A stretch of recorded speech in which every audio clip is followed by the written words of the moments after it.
రేపు 11 గంటలకి సిట్ ముందు హాజరు కావాలనేది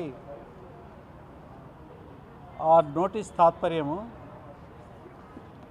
కనీసము 24 గంటలు కూడా సమయం ఇవ్వకుండా ఈ 2 సంవత్సరాల క్రితం నమోదైన కేసులో అత్యవసర నోటీసులు ఇవ్వడం అనేది ఇది పద్ధతి కాదు. మొన్ననే మా సీనియర్ నాయకులు, బీఆర్ఎస్ సీనియర్ నాయకులు, తర్వాత అసెంబ్లీలో BRS deputy leader Harish Rao గారి మీద కూడా, హరీష్ రావు గారికి కూడా ఇలాంటి నోటీసే ఇచ్చారు. అది కూడా 24 గంటల కన్నా తక్కువ సమయంతోనే వారిని కూడా పిలవడం జరిగింది. ఇవాళ కేటీఆర్ గారికి ఇచ్చారు, మా వర్కింగ్ ప్రెసిడెంట్, తర్వాత మాజీ మంత్రి, వారికి ఈ నోటీస్ ఇవ్వడం జరిగింది. ప్రభుత్వము కాంగ్రెస్ పార్టీ చేస్తున్న అక్రమార్కమైన పద్ధతుల్లో ఏవైతే జరుగుతున్నాయో వాటిని ఎదిరించి, వాటిని ప్రశ్నించినందుకు గాను ఇవాళ కాంగ్రెస్ ప్రభుత్వం ఈ నోటీసులు ఇచ్చి ఒకదాని తర్వాత ఒకటి ఇచ్చి హెరాస్ చేయాలనే ఉద్దేశంతో ఇస్తున్నారని మాకు అనిపిస్తూ ఉంది. అయినా కానీ ఈ నోటీస్కి స్పందించి రేపు 11 గంటలకి నోటీసులో తెలియజేసిన సమయం అది, సిట్ ముందు కేటీఆర్ గారు హాజరవుతారు. ఆ మేరకి వారు మీకు ఇన్ఫార్మ్ చేయమని చెప్పడం కూడా జరిగింది.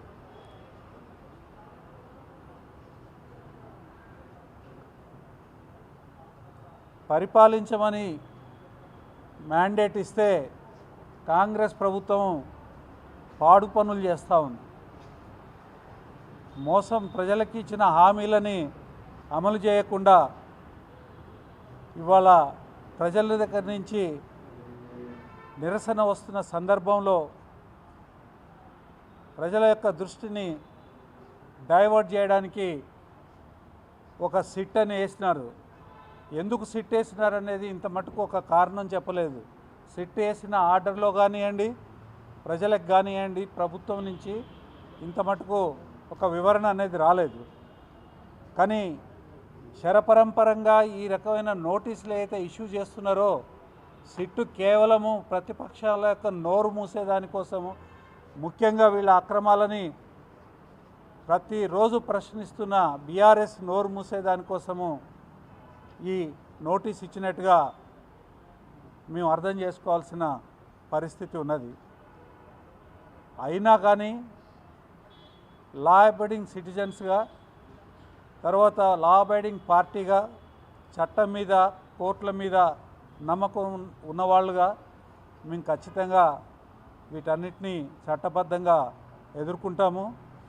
ఇంకా ఇట్లాంటి ఎన్ని వచ్చినా కానీ ఖచ్చితంగా మేము న్యాయబద్ధంగా ఎదుర్కొని కోర్టులలో వీటి అన్యాయం ఏదైతే ఉందో కోర్టులలో ఖచ్చితంగా బహిర్గతం చేస్తామనేది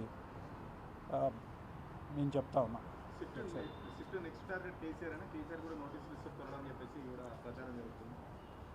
బ్రదర్, స్పెక్యులేషన్ చేయలేము, ఇట్లాంటి విషయాలలో స్పెక్యులేట్ చేయలేము. నెక్స్ట్ టార్గెటర్ బీఆర్ఎస్ పార్టీని టార్గెట్ చేస్తున్నారు. బీఆర్ఎస్ పార్టీ క్వశ్చన్ చేస్తుంది కాబట్టి బీఆర్ఎస్ పార్టీని టార్గెట్ చేస్తూ ఉన్నారు. ఎవరికైనా ఇస్తారు వాళ్ళు నోటీసులు. ఒక పద్ధతి ఉన్నదా వాళ్ళు నోటీసులు ఇచ్చేదానికి? మామూలుగా ఇంత పాత కేసు ఇది. 2 ఛార్జ్షీట్లు ఫైల్ అయినాయి, కొంతమందిని అరెస్ట్ చేస్తున్నారు. ఆల్రెడీ వాళ్ళని బెయిల్ మీద కోర్టులు రిలీజ్ చేసినాయి. తర్వాత ఆ ఛార్జ్షీట్లు కోర్టులో కూడా సుప్రీంకోర్టు దృష్టికి పోయినాయి. తర్వాత హైకోర్టు ముందు కూడా వాటిని చూశారు. ఇవాళ సడన్గా సిట్ ఎందుకు వేసినారండి? సడన్గా సిట్ ఎందుకు వేసినారో తెలియదు. ఆ తర్వాత సిట్ వేసేటప్పటి నుంచి ఈ నోటీసులు ఇష్యూ చేస్తూ ఉన్నారు. అంటే ఎప్పుడు వేశారు సిట్? ఒక పరంపరగా వాళ్ళు చేసే విషయాలని బీఆర్ఎస్ పార్టీ ఖండించడము, తర్వాత వాటిని బహిర్గతం చేయడము, వాటి ప్రూఫ్లు బయటపెట్టడం ఏదైతే జరిగిందో అప్పటి నుంచి ఈ నోటీసులు వస్తూ ఉన్నాయి. మరి కారణం ఏమి? ఇదే వాళ్ళ యొక్క అన్యాయాలను బయటపెడుతున్నారు కాబట్టికనే దురుద్దేశపూర్వకంగా ఇవాళ పోలీసుల్ని ఉపయోగించి మా నోర్లు ముయించాలనే ప్రయత్నం చేస్తున్నారని మేము అనుకుంటున్నాము. ఆ క్రమంలో వాళ్ళు ఎవరెవరికి ఇస్తారో చూడాలి. ఇచ్చే అవకాశము ఇది చూస్తూ ఉంటే ఉన్నదేమో తెలియదు.